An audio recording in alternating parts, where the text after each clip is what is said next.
Let's talk about VolleyStation as an indoor scorer. I find it to be a lot easier and faster than paper scoring. I will note that at the two national events I've been at this summer, Adult Opens in Orlando and the Club Championships in Columbus, they were both using VolleyStation. Uh, but just note that you should still be ready for a paper scoring situation. My ref partner and I in Columbus ended up having to do two one-set tiebreakers to 15 because, crazy things happen. And the first single set tiebreaker did populate on the panel. We were able to scan the QR code and play it. But for whatever reason, after we ended it and sent the results in, the other QR code never populated. And so to not cause a further delay to the next set, the administration told us to come get a paper score sheet. So I sent my partner, he went and got the paper score sheet, and we scored that second single set to 15. Okay, so got to be prepared for anything. So what I still use for VolleyStation that I did for paper scoring. So first off, scoring journal. There's my journal for this match. Let me pull it up. It was right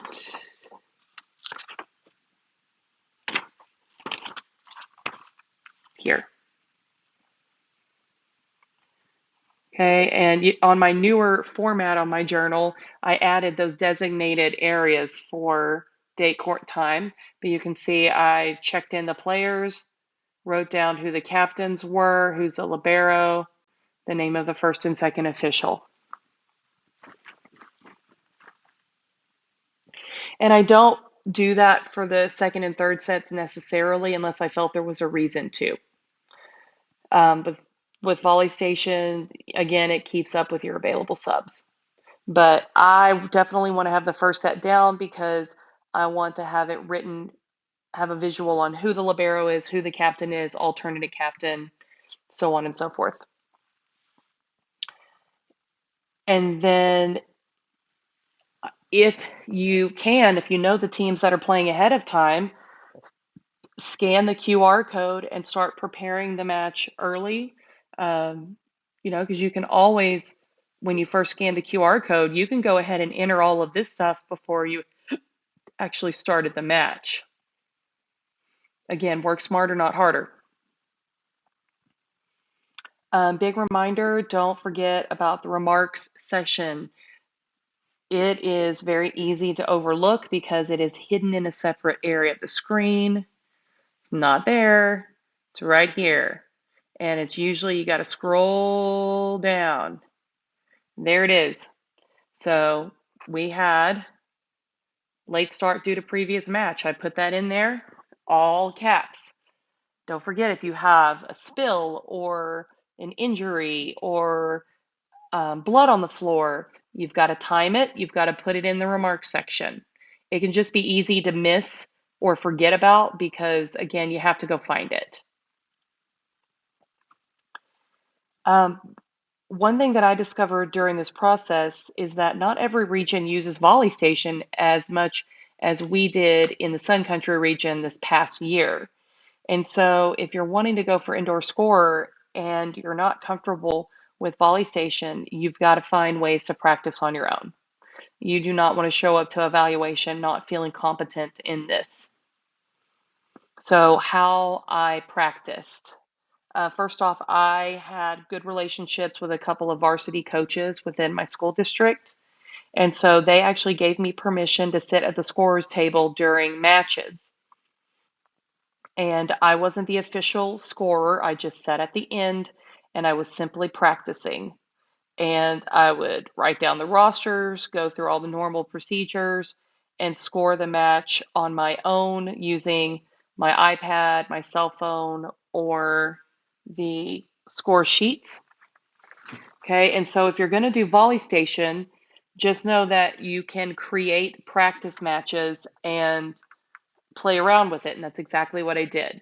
So you can manually enter the rosters into VolleyStation the VS Score app on your phone and create your own practice match. So that's exactly what I did.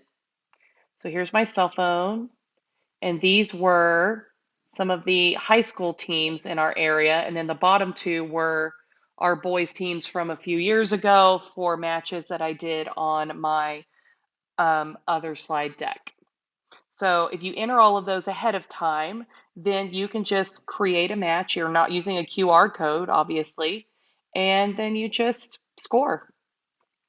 So you're like, okay, she's extra.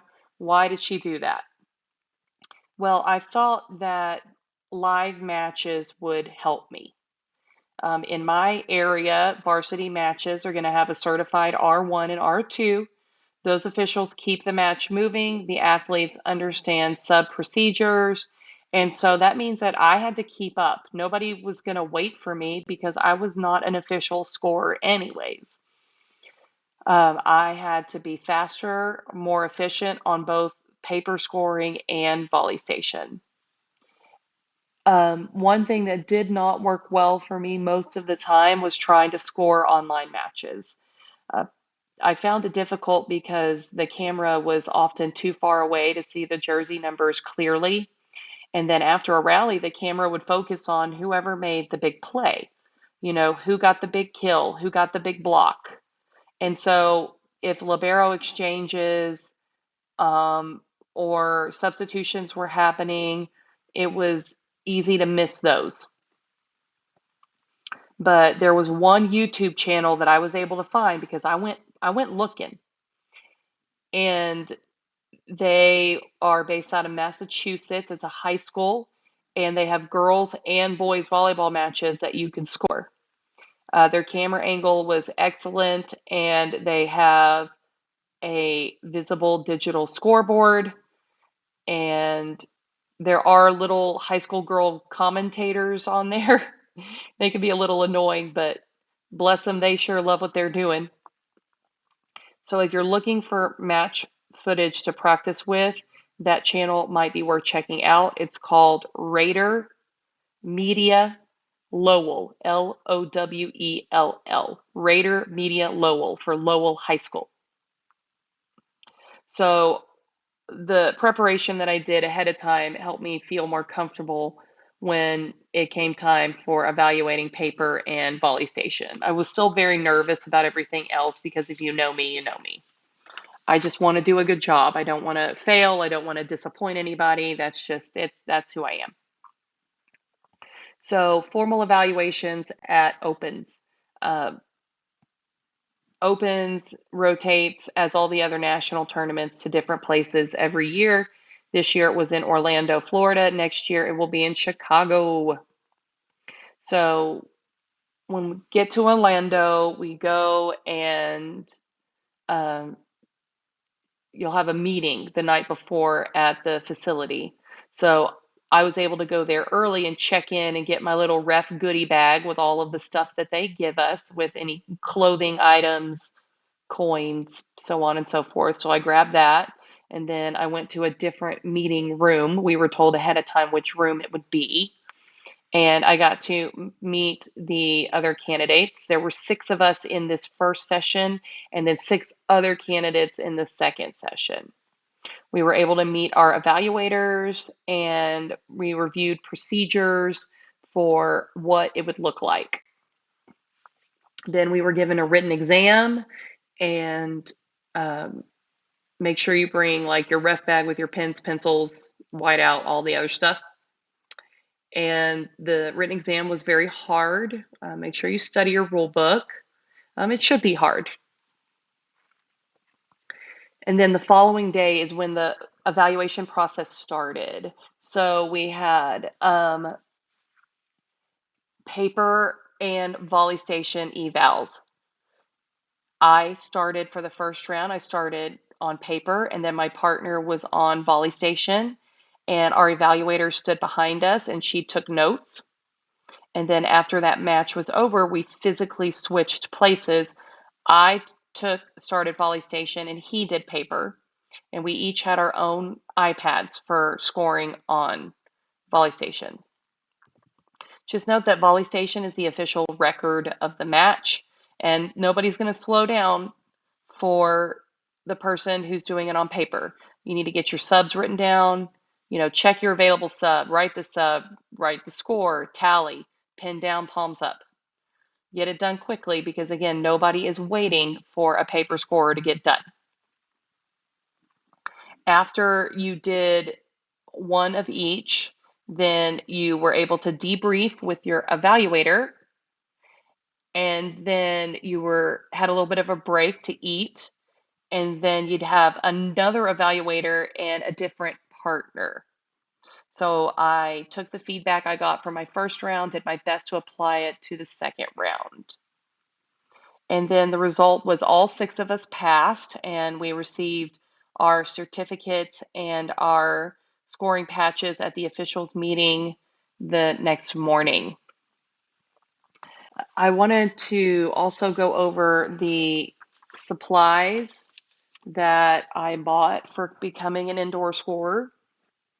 So first off, I keep a large expandable coupon file. Okay, can't really see it that well, but I got it off of Amazon, and what I keep in there is lineup sheets, libero control sheets, and I keep some extra folded score sheets just in case. Do we want folded score sheets? No, but if I'm across a convention center and I need a score sheet immediately, I'm absolutely going to pull one out instead of delaying a match.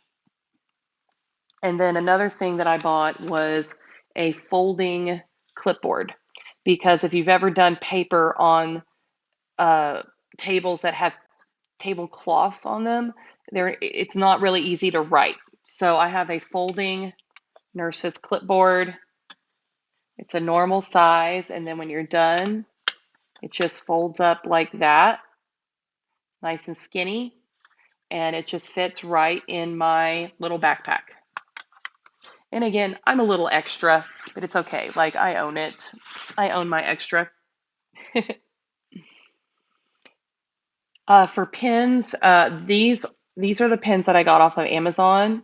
I absolutely love them. The weight of them, how they feel, they're amazing. I will attach the link on where to buy them. They have a nice weight. They have a nice fine point. I adore them. And a couple of pencils. I mean, you're not going to score with a pencil, but maybe they need them for somebody to write their lineup down or something of that nature. So have some pencils on you, but you're not going to use those to score on paper. Your correction tape, your little ruler, scoring journal, and or extra paper to write down the rosters. I always bring my rule book and case book and my scoring guidebook for any match that I'm involved in. That's just me. I actually took my rule book to Home Depot or Office Depot. See, there's my rule book, and they cut off the end of it and spiral bound it, and then I also had them spiral bound the scoring instructions. These are now just digital now, so I went ahead and printed those, and I had them bound it together. Would highly recommend. I completely nerded out on all of that by going to Office Depot. Very inexpensive. It was great. And then have your national indoor scorer patch. So a national official in my region gave me a second indoor scorer patch as a gift and told me to always have a backup. I keep one patch in my scoring bag and then one in my ref bag. Hopefully I'll never need the backup, but it's there just in case that I do. My scoring bag is called Echo Hub, and I got it from Amazon, and it holds everything that I need, including my iPad mini. So I have a mini iPad. I don't know if a regular iPad would fit easily into this. It might, but I can be a little scatterbrained, especially if I'm like nervous or feeling rushed. And so I like having everything in one place. So I can grab my little sling bag and head to the court knowing that I have everything ready to go. I also have a battery pack and a cord, because if you're scoring multiple matches in a row or just multiple matches, period, your battery power is definitely going to drain. And we are not supposed to use the battery packs that they use for ball or TV for obvious reasons. I totally get that. So have a battery pack ready. And also know that I use my phone for a portable hotspot just in case Wi-Fi is down. So in terms of what you buy, you need to kind of figure out what works for you.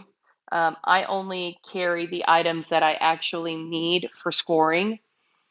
I don't for when I'm scoring in my little sling bag. I don't carry whistles, coins, or sanction cards. Those belong in my ref bag. You just want to figure out, keep your setup like simple and organized and functional. Just, whatever works best for you. Okay. So, in closing, pursuing the indoor scoring patch was the most rewarding things I've done as an official so far. And I haven't been officiating for very long, but I absolutely loved it. I loved the opportunity. I was very grateful and thankful. It made me a better scorer, and I was glad to get feedback from people who have so much experience. And overall, being a better scorer will help you be a better official as well. Because if you're very familiar with scoring procedures, then when things go wrong, because they often do, you'll know how to resolve it really quickly. So if you are interested in becoming a national indoor scorer, talk to your region scoring chair or another scorer in your region.